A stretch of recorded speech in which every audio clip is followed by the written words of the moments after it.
হাই everyone মোৰ অন্য এটি মিনি ভ্লগলৈ আপোনালোক সকলোকে স্বাগতম জনাইছোঁ। আজিৰ ভিডিঅ'টো ষ্টাৰ্ট কৰিছোঁ বাছৰ পৰাই, কাৰণ আজি আমি গৈ আছোঁ বাহঁতৰ ঘৰলৈ। তাই বিয়া হোৱাৰ পাছত মই আৰু বা আজি প্ৰথমবাৰৰ বাবে তাইৰ ঘৰলৈ গৈ আছোঁ।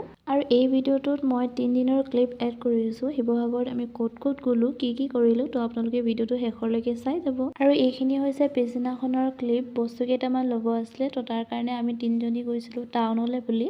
আৰু তাৰ পৰা মই কি ল'লোঁ সেয়া যদি আপোনালোকে চাব বিচাৰে তেন্তে কমেণ্ট কৰি জনাব। মই তাৰো এটা মিনি ভ্লগ আপোনালোকৰ বাবে আগবঢ়াম। তাৰ পিছদিনাখন আমি গৈছিলোঁ ওচৰৰে নবৌহঁতৰ ঘৰলৈ বুলি।